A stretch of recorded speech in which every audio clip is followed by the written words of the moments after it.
bar is open downstairs, been open work, been on site, wide range, hot and cold, alcoholic drinks available, selection of light snacks. There is also a small selection of sandwiches down there. They are fresh, right just before you got in. Once they are gone, they are gone. We do not magic up anymore. So bear in mind you're going to be with us on the Wight scene for the next few days. It's going to be fun. You make it back to Cowes, you haven't got your coach tours back to the hotel, so you are out for quite a while. Also on the lower deck at the outer end of the toilets, both ladies and gents, we've got a pink bucket for the girls, blue bucket for the boys. Please feel free to wander around the boats. Do take care of the doors that lead to the outer parts. There are the small steps or ledges. Unfortunately, have to be there by law. They are a little bit of a trip hazard. Do make use of the handrails, especially on the stairs. Now, ladies and gents, the trip across to Portsmouth, we've got an easterly wind. I'm not going to lie to you, it's going to be very, very breezy, especially on the open decks. The front open deck, I wouldn't even bother going out on that one, going down to Portsmouth. The return trip will be totally different. That's the one to go for, the front open deck. So it's going to be a bit bouncy going down. We'll try and keep it as comfortable as possible. We're not going to cut the trip in any way, shape or form. So the trip's the trip. It's, you know, we don't do time on the Isle of Wight. We eat, we sleep, we drink, and we drive round in circles. So time don't mean much to us over here. So it takes as long as it takes. We'll get back when we get back. So we're not going to cut the trip in any way, shape or form. So we're making our way down the River Medina. River Medina splits Cowes in two, so you've got West Cowes over on your left, East Cowes over on your right. We will tell you a lot more about Cowes Harbour when we eventually get back here, sometime, hopefully today or tomorrow, you never know. In fact, today with the wind going the same direction, once it gets going, you have a rate out of here of about 3.8 knots. It's very violent. If the wind and tide is working against each other, that's where we get the swell. That's where it starts to kick up. This morning it was absolutely hideous down there. There's no way I was going to bring you out on it. It's just a pleasure cruise, so it is what it, you know, so there's no way I was going to bring you out on that. Saying that though, we are on a boat, we are coastal, so we're not on Lake Windermere, we are on Solent, it's coastal waters. Portsmouth. Coming down to the entrance now, you'll see the tide whipping on number 2 buoy on your right hand side, also not so much on number 1, but you can see it whipping on number 2 buoy here. So we've got the tide and the wind in the same direction. You can imagine if they're working against each other, the swell out here is absolutely hideous. And that's why we have the trip back today. So looking to your left hand side, we've got a small island over there, that's called England. Now looking across to England, over on the shore, you'll see all the trees there. That is the start of the new forest. The wind is all going to be behind us. Once we're pointing in the right direction, it might get a bit bumpy coming out of Portsmouth, but once we're pointing in the right direction, coming back to Cowes, this will be all behind us, the sea, the swell, and it'll be a wonderful, beautiful trip back to Cowes this afternoon. You're going to have to trust me on that one. There are a few yachts out here as well, making full use of the wind today. As you can see, some coming over on the left-hand side there. No racing taking place, too early you see. Come back June, July, August. There's a few races taking part at the weekends. But then folks, if you look to your right hand side, up on the hill there, coming into view very shortly, you will see Norris Castle. Now Norris Castle was actually built for the Seymour family, designed by James Watt, built in the year 1790. It's out for entertaining. There's no defences or fortifications up there whatsoever. Right, ladies and gents, as you can see, the swell's got a little bit bigger now. We're going to try a different tact on this one. I'm going to try and go across to the, we normally follow the northeast shore of the island down, but I'm going to give it one last shot. We're going to try and get across the Solent here, over on the mainland shore now, and see what it's like over there. So just bear with me for a little while. And we'll do the island shore when we come back up to Cowes. But just bear with me a little while, and we'll make our way across the Solent and see if there's any better over there. As I said, this is going to calm down as the day goes through, so just go with it for a little while and we'll see what we get over the other side. If it's too bad still, then we'll look at turning around and taking you back into Cowes.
Now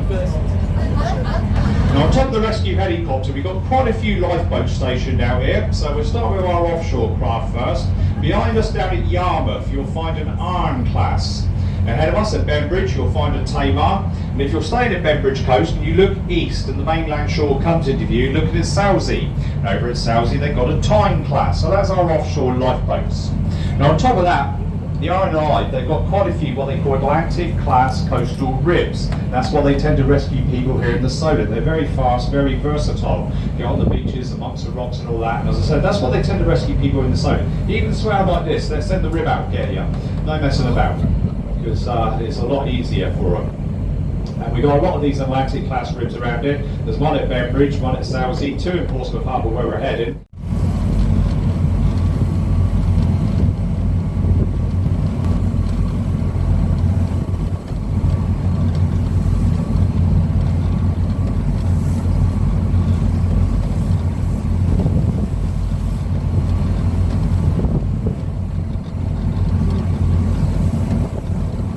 £15 million. Over the years he dropped the price. He managed to get rid of the middle one, poor sand. Now that's still a derelict port. He did nothing to that one, still a derelict port, no running water, no electricity, no windows to be honest. And he managed to sell that one to a Chinese consortium. And the idea was they wanted to turn that into an offshore casino. Never happened. Never gonna happen. How do I know? It's got a massive crack in it. It leaks something chronic. They'll never seal it up. They never will. So there's nothing they can do with that one. So anyhow, they own it now. The other 2, the hotels, he struggled to get rid of.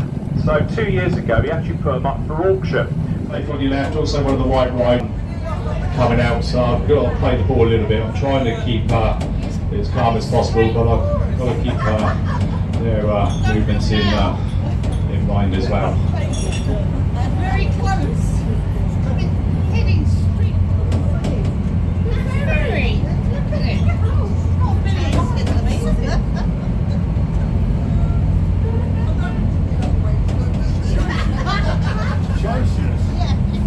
Good job. That's it. Storms in Scotland. We'll have to make them.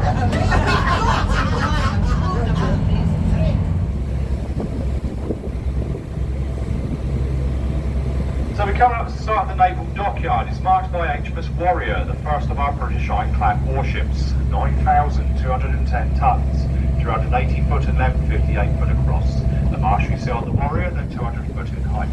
Now as we pass her stern, you'll notice she's flying the red ensign, unlike most warships in the harbour today that fly the white. This is because in the days of the Warrior, there's actually 3 fleets to the Royal Navy.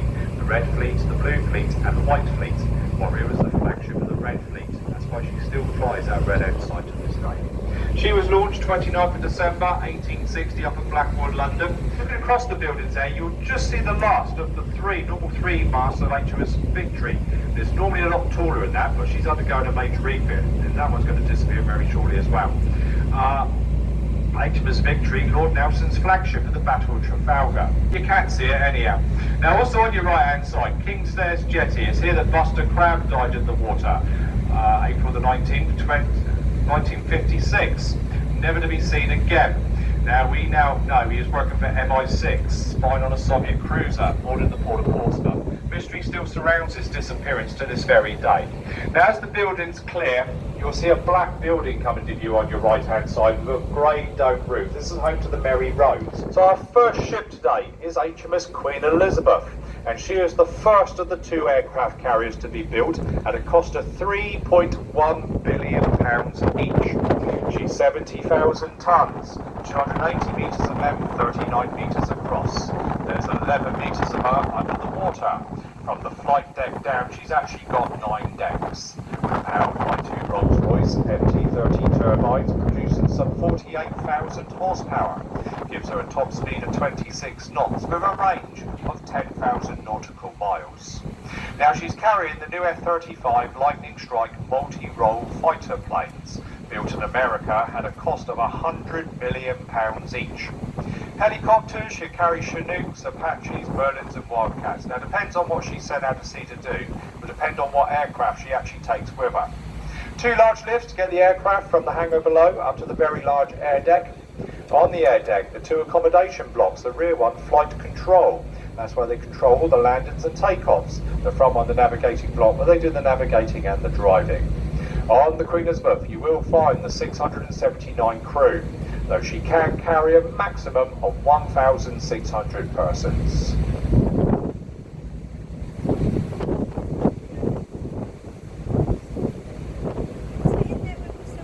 Alongside her, you will see the black and white barge there, the SD Ocean Spray. That's actually the refuelling barge. A lot easier, cheaper and safer. Bring the fuel to the ships rather than the ships to the fuel. MOD police boats, just past one, that one on your right hand side. No doubt there'll be a few more wandering around the harbour. 24 hours a day, they constantly patrol this harbour, heavily armed at all times.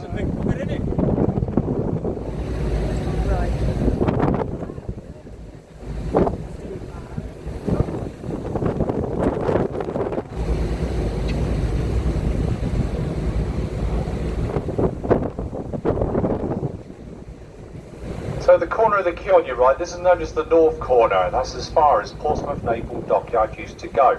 As we round this corner, all the quays coming up on your right were all extended during Victorian times. Port of Portsmouth's been a naval dockyard for well over 500 years. And as we go on our tour, your vessels back to Ukraine, unfortunately Turkey's stopping it.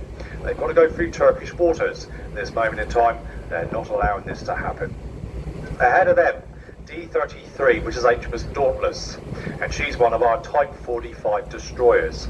We have 6 of these destroyers built at a cost of £1 billion each.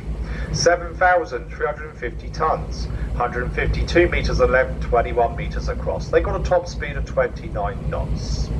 Now as we pass Dauntless, if you look in the middle and on the side, you'll see the Phalanx with the white dome on it. They've got one either side. The Phalanx fires some 3,500 rounds a minute over a range of 1,500 metres. Any incoming tugboats?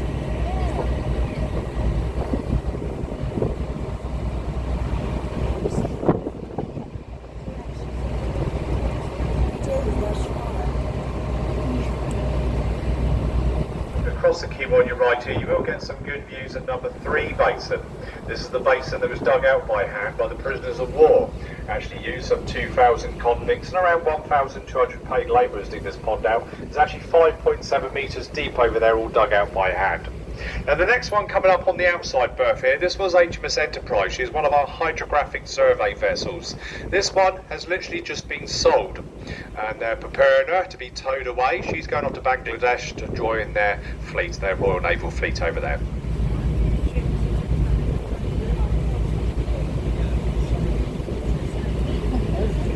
Ahead on your right there, up in the corner, you will see Night. She is one of the Royal Fleet Auxiliary tankers. Royal Fleet Auxiliary means the vessel is actually owned by the Royal Navy, run by merchant seamen. Now again, this one has actually been sold now. Actually been sold to a private company, so no doubt she'll also be leaving Portsmouth in the very near future. To the right of her, you'll see the sister ship to the Enterprise over there. Makes it one of the busiest ferry ports in the UK today. In fact, it's second to Dover. So this moment in time. Now we only got the one ship down there on number 2 Linkspan. That's a Caesarea trader. She belongs to a company called DFDS Seaways, and that one does a freight service from here to the Channel Island of Jersey. Now ferries that leave from here go across to Cherbourg, La Havre, Caen, St Malo, the Channel Islands, and also down to Spain. On a good year, they normally do around 2.2 million passengers and around 660,000 vehicles. Now we are due a ferry in. Today is going to be the Brittany ferry, the Mont Saint Michel. She's due in about 1:15. I've not yet heard her call up. So whether she's not done the crossing today from Caen, I don't know, but she should have been in the area by now. So whether she's gone out of her way to make it comfortable for the passengers, or whether she's still stuck in French France, I don't know, but she should have been called up by now. Queen Victoria's body was brought back from her beloved Osmond house on the island before it was put on a train taken back to London. Mont Saint Michel ahead of us there, just coming in through the harbour entrance, so I definitely missed that one. So she's done her crossing from French France today. I know you've had to have a sense of humour coming across the Solent, but this one's come across the English Channel, so no doubt the passengers on that one also had to have a sense of humour. There you go. So he will be going his way up to the ferry port. He'll be sailing again about 3 o'clock this afternoon, this one back up to Caen. Now, ladies and gents, if you haven't already done the historic dockyard over on your left here, it's well worth a visit. You buy the Ulster Explorer ticket, lets you do everything over there. So you can go and see the Mary Rose Museum, the Victory, the Warrior. Victory fully open, by the way, though she's covered up. But it's completely fully open. You can see that, the Royal Navy Museum. Explosions because across the island, so it's something. Lots to go and see and do over there. If you do decide to do it, go down to the point south on the top deck of Victory Square, wander along. As you wander along, you'll come across a brass flag which form a deck up raised up back. Now, ladies and gents, if you take the time to look down and read this flag, you're actually sounding down to 60,000 here. Right, the most heads over to the south. Now, you've got another large jetty on your right here. This one's called the Oil Fuel Jetty. It's here that the various Royal Fleet auxiliary tankers come to load their various oils and fuels to keep the Royal Navy on the go today. We don't mind me asking how many years have you known each other? Oh, that seems to be well now. Also got Gospel Marina over on your right there, as you can see, home to an array of plastic fantastics. Also coming up on your right, the town of Gospel. And there is a ferry links Gospel to Portsmouth, takes 5 or 6 minutes to cross the harbour. This cuts out a car journey of over 20 miles. Ferry is used by over 3 million passengers each year. It originally started with rowing boats known as wherries. The wherrymen of Gospel and Portsmouth used to row across the harbour in those days.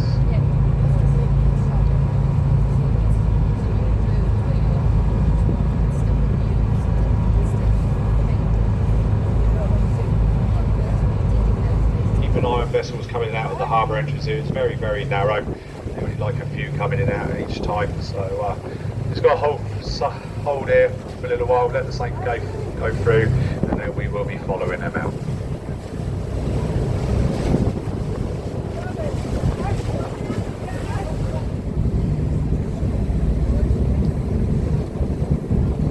Now, ladies and gents, very shortly we will be passing out through the harbour entrance there, back into the eastern Solent. If you're down on the front, you are in the splash zone at this moment in time. As I said, once we've got out, we're pointing in the right direction. It will be a totally different boat ride. I promise you, I absolutely promise you, the wind, the sea will all be behind us. But this little bit getting across the Swatchway again, it'll probably be a little bit of rock and roll now. So now, folks, we're going to make our way out through the harbour entrance. So it might get a little bit bumpy on this first bit. We're going to make our way back across the island shore, show you what we missed on the way down, because we did take a different route what we normally do, so just bear with it for a little while. As I said, once we get put in the right direction, it will be a lot better boat ride back into Cout.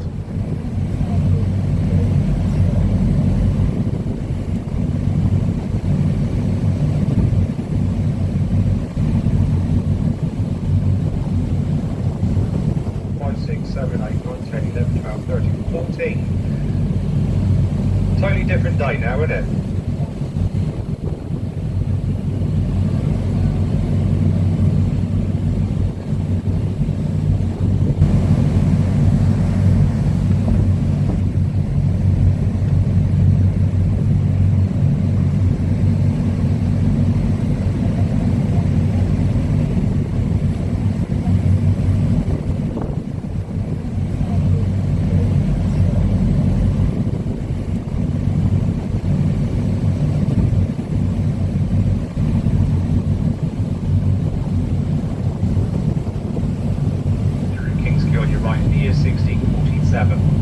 The governor of the island at the time was a Colonel Rupert Hammond. Now, I don't know if Charles I was going to get a bit of sympathy, but he definitely didn't. As soon as he stepped on the island, he's incarcerated in Carsbrook Castle, out there prisoner until such time as he is taken back to the mainland up to Windsor Castle, where he was put on trial for high treason against English people. He was found guilty, and a couple of days later, he lost his head.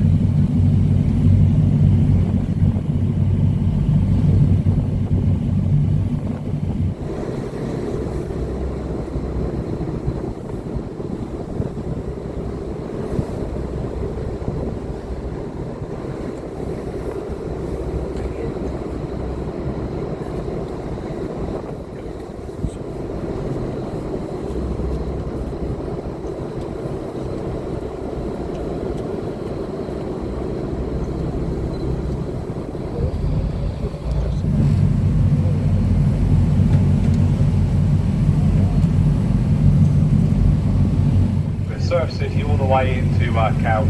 10.8 knots, just off a westerly direction. And there you go. Now if you look to your left hand side, stick up above the trees there, you will see the little red brick abbey. That's New Quar Abbey. Now the original abbey is actually founded down on the shoreline, right by the entrance to Fishbourne Harbour. You see the same pavement there. The original abbey founded in the year 1132. The first monks actually came from Normandy. They joined the Cistercian order back in 1140. Southampton was put on much larger ships taken across to Europe, places such as Holland and Belgium. There's very good fishing ground down here at the side. At the beginning of the season, around March time, you have a lot of herring running around. They're not running, they're swimming, but you know what I mean.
Chasing on it, rate of around 3 knots today. Not a spring tides at the moment, that's next week. But at the moment we've got a rate of about 3 knots, so it is behind us. We've picked up speed even more now. Going the other way was down to 7.2, I think it was. At the moment we're doing 11.5. During the Second World War, the majority of the buildings on your right were all requisitioned by the military, run as a land-based ship known as HMS Ventus, which is the old Roman name for the island.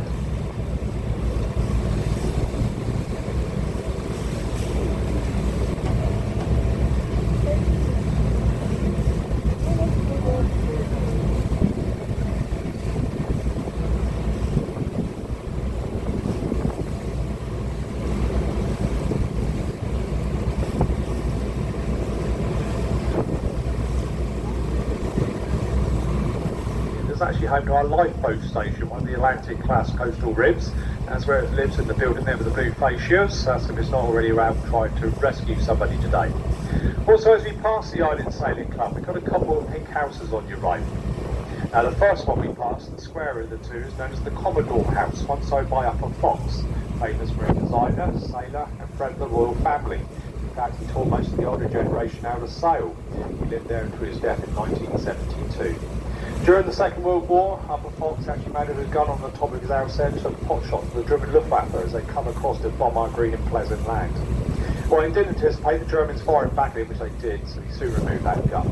Now the second pink house, the one with the figured house side, is Prospect House, once owned by Rapsey and Lapthorne, famous sail makers, established in the year 1790. In more recent times, it was owned by Sir Max Aiken, also known as Lord Beaverbrook, chairman of the Beaverbrook newspapers, run the Daily Express. Sir Max, World War II fighter pilot, diplomat and famous sailor, bought the house in 1958. And in 1979, he actually donated to the people of Cowes as a museum for marine artefacts, which still remains to this day. Sir Max not only liked his sailing boats, he also liked his power boats. He introduced the Cowes to Torquay powerboat race, which is still held here during the summer months. He died in 1985. Figurehead outside thought to come from the yacht the Mariana. She was built back in the year 1863. This is the red jet berth on your right hand side. This is where Red Funnel high speed tie up when they're in Cowes to load their passengers. They did stop earlier on today, so I don't know whether they're back up and running yet or not. And in Cowes Harbour we've got 3 large marinas. The one behind the seawall on your right, this is Cowes Yacht Haven. It's the most popular for the visitors to Cowes. Now you'll see up on the Hard stand there, quite a few racing yachts there on the water. Next few months or so they will be back in there. Back in the water, racing around and sailing like loonies. Something to look forward to. Now coming up on the left hand side, White Shipyard & Co. This is called Venture Keys. The founding company of Venture Keys was an S.E. Saunders, and they actually pioneered the construction of military flyboats, stitching plywood sheets together. This company was taken over by Sir Allen Verdon Roe, becoming Saunderson Roe. Not only built the first ever fighter flying boat in the shed on your left here, they also built the K3, the powerboat used by Sir Malcolm Campbell, and the first ever hovercraft, the SRM-1, designed by Sir Christopher Cockerell. Now eventually they did actually change their name to the British Hovercraft Corporation. They built many hovercrafts in the hangar there, including the two Dover and Calais hovercrafts, the Princess Anne and the Princess Margaret. Now as the big shed comes into view, on the doors you will see the Union flag.